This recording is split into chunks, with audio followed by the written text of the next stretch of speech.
You are listening to the Central Indiana Sports Report podcast number 300.1, our daily audio sports section for Central Indiana sports fans.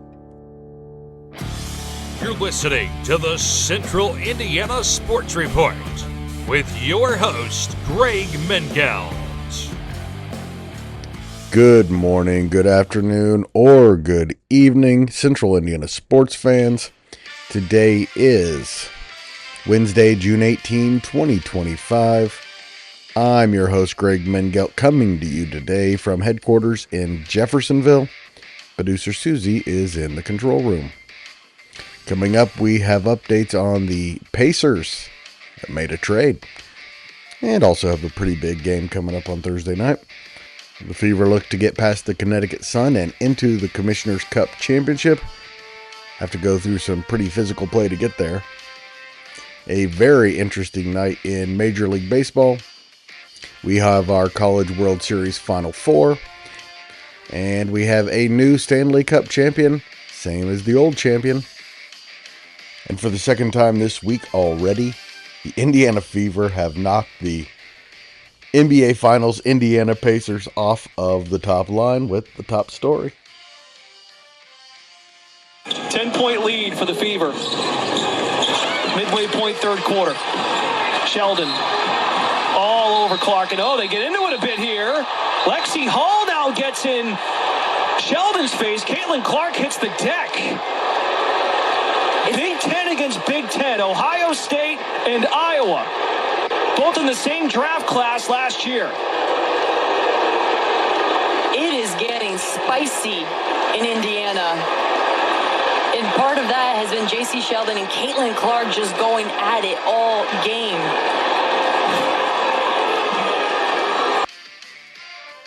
That's the great Pat Boylan and Debbie Antonella calling the game for NBA TV on Tuesday night. What turned out to be a scuffle-filled 88-71 Fever victory over the Connecticut Sun. The kind of performance that looks like maybe it could lead to something special. With the win, the Fever are the Eastern Conference Pool champions and will play in the in-season tournament championship game on July 1st. Caitlin Clark had 20 points, Kelsey Mitchell 17, and Natasha Howard 16 points and 12 boards, including 7 on the offensive end, in a game the Fever controlled from about the mid-second period on. What will be remembered about this game, however, is the 3 technical fouls, including one on Clark for some reason, a myriad cheap shots, first from the Sun, then from growing Fever legend Sylvie Cunningham, who twice fouled J.C. Sheldon hard. Sheldon, along with Marina Mabry and Haley Peters, played heels to the Fieldhouse Fever faithful, with Cunningham playing the Avenger. Clark was asked to give an explanation of why she was given a technical foul. Instead, head coach Stephanie White took the mic to say her piece about the abuse her stars taking from other teams. I'll take the official questions. There wasn't an explanation for the tech that she got. I think it was pretty obvious that stuff was brewing, right? When the officials don't get control of the ball game, when they allow that stuff to happen, and it's been happening all season long. All season long. It's not just this game. It's been happening all season long. This is what happens, right? This is what happens. You've got competitive women who are the best in the world at what they do, right? And when you allow them to play physical and you allow these things to happen, they're going to compete. And they're going to have their teammates' backs. It's exactly what you expect, right, out of fierce competition. So I started talking to the officials in the first quarter, and we knew this was going to happen. You could tell it was going to happen. So they got to get control of it. They got to be better. They got to be better. Fine incoming. Probably worth it. To her credit, Clark didn't make a huge deal of being the constant target of the established WNBA players. At the end of the day, I'm here to play basketball, and that's my job. That's what I'm going to do. I was excited. Honestly, the review took too long for me. I wanted to get playing basketball again, and that's exactly what I did at the rest of the third quarter. I made all 3 free throws, and then it was a tough 3. I was excited about a 3, and honestly, I got to give our crowd a lot of credit, too. I thought they were tremendous. They were cheering for us. They had our back, and I'm a passionate player, but at the end of the day, I'm here to play basketball, and that's what it is, and my game's going to talk, and that's all that really matters, and I love this game, and I'm going to give it everything I have, so I think that's what competitors do. You just step right back up to the challenge. Getting back to the basketball, the Fever won for their fourth time in their last 5 games to improve to 6-5 on the year.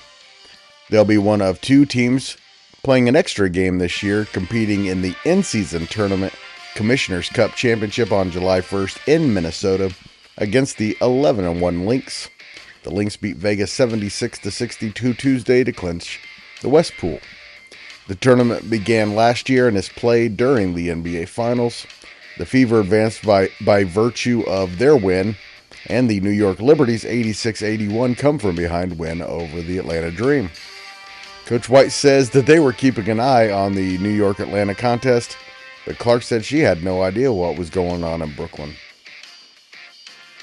Our bench was tracking it. We had people behind us tracking it. I didn't know. When you're in a Commissioner Cup, situation, and point spread matters, while we're also preparing for a brutal stretch of 3, 4, 5 games, where we were in how many days? 6 and 11 days. Yeah, 6 and 11 days, where we go from the West Coast to come home and a back-to-back back to Dallas. It's our job to manage those things, those 2 things. If we're not competing for the Commissioner's Cup, the minutes are different, right? If we are, it looks different. It's the game within the game.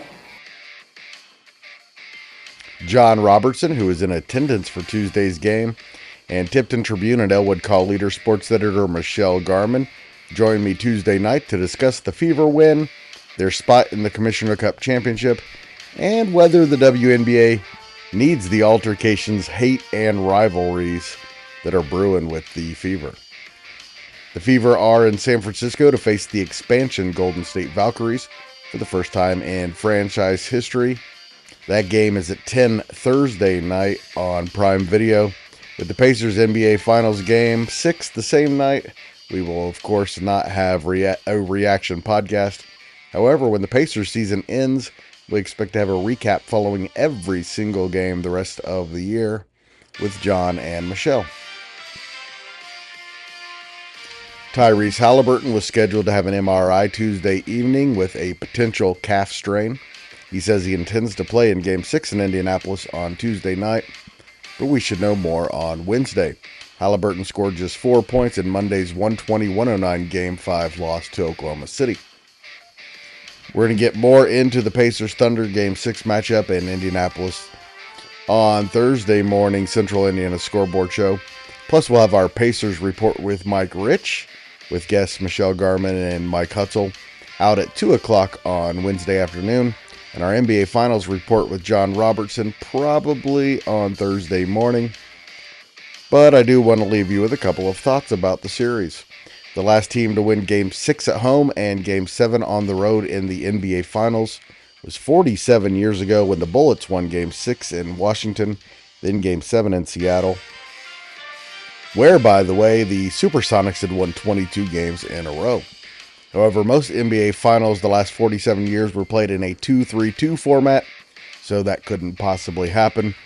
It's been only since 2016 since the Cavs overcame a 3-2 deficit by winning Game 6 and Game 7.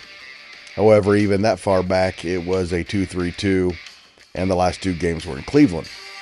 Also, don't forget the Pacers just last year won Game 6 at home against the Knicks in the Eastern Conference semifinals, then won Game 7 in Madison Square Garden.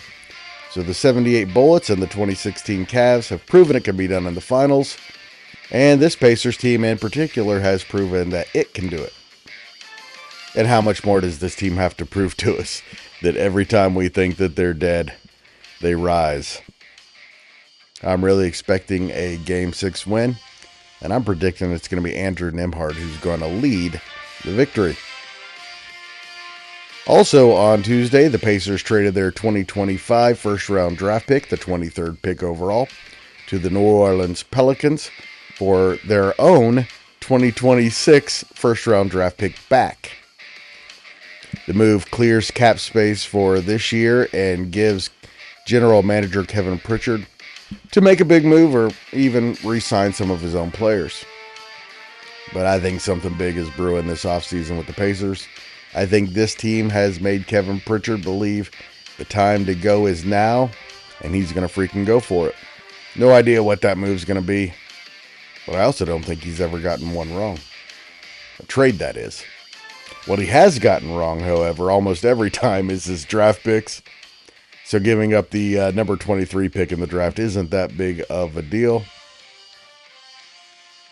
The 23 pick has rarely yielded any kind of talent in the NBA. A couple of exceptions. The Pacers drafted with the 23rd pick in the 1976 draft future Hall of Famer Alex English.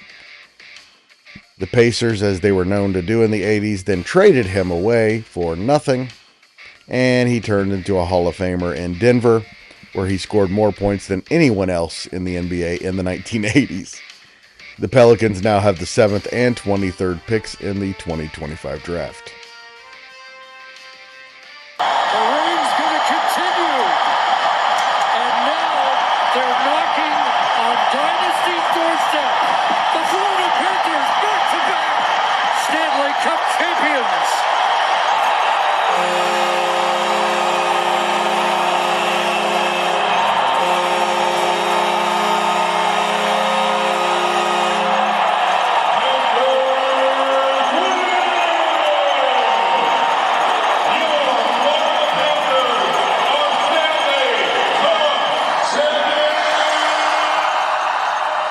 The Stanley Cup is staying in Florida. The Panthers beat Edmonton for the second straight year by dominating the final 5 games of the Cup final. Sound was courtesy of Sportsnet in Canada with Chris Cuthbert on the call. The Panthers won Game 6 Tuesday 5-1 to clinch the Cup on home ice for the first time in franchise history. Florida averaged almost 5 goals per game in the finals and scored at least 4 goals in each of the last 5 games after dropping Game 1 4-3 in overtime. Florida is the 10th team to win the Stanley Cup in back-to-back years. The last team to do it was rival Tampa in 20 and 21. The Oilers did it twice, in 84 and 85, then again in 87 and 88 with the great Wayne Gretzky, but they haven't won one since 1990. In fact, the Cup hasn't gone north of the border in the last 37 years. I have a hard time saying that without a chuckle. 2-1. Eddie King skies it to center. Reader backs up. That is plenty deep. Alisea tags to the plate.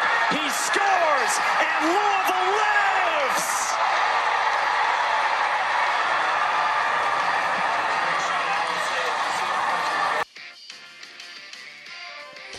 Louisville and Arkansas staved off elimination and advanced into the Final Four of the College World Series in Omaha on Tuesday.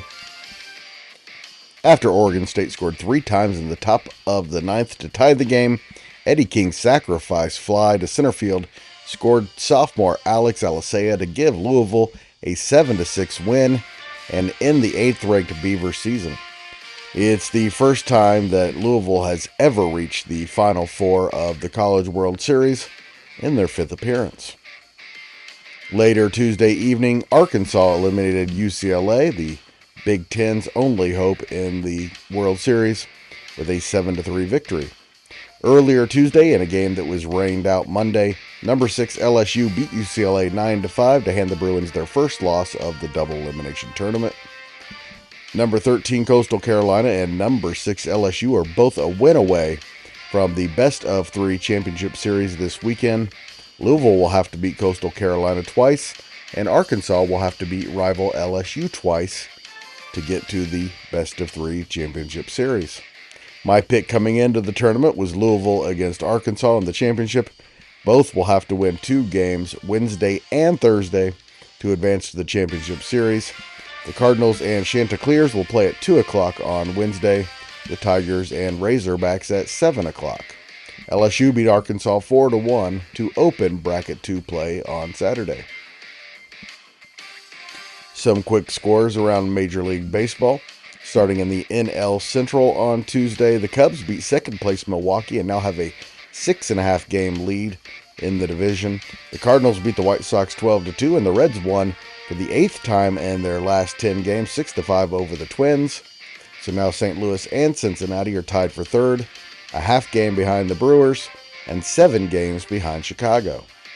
Other big games around the majors, the Marlins beat the Phillies 8-3, and the Braves beat the Mets 5-4, so nothing changes atop the East.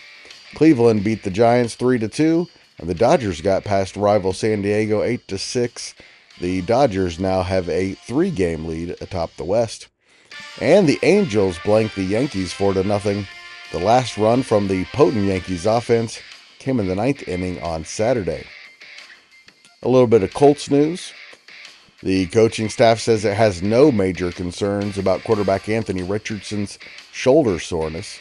The surgeon who performed his shoulder surgery, Dr. Neil Elatrash, confirmed that he will not need surgery and should be healthy by the start of training camp, which begins in late July.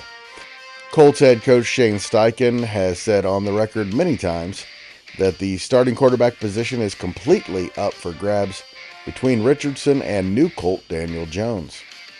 The Colts also announced Tuesday that it has signed its entire 2025 draft class.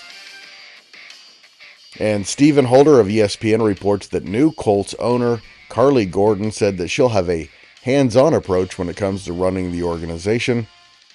About being a big part of the day-to-day operation, she told Holder, a former Indy Star reporter, quote, "I would suggest it for anyone who has to pay coaches and general managers millions and millions of dollars. It helps you make a less expensive mistake, potentially." And that is your daily update. Become a subscriber or follower at YouTube, Spotify, SoundCloud, Apple, or Amazon if you'd like us to continue to update you on Central Indiana sports every day. Just search Central Indiana Sports Report. So easy to find.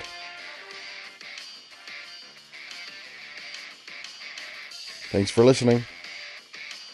If you want to help us continue to grow and thrive and make great podcasts, please share these podcasts with your friends and family. Central Indiana Sports Report is a product of ITG Media, and I love Susie.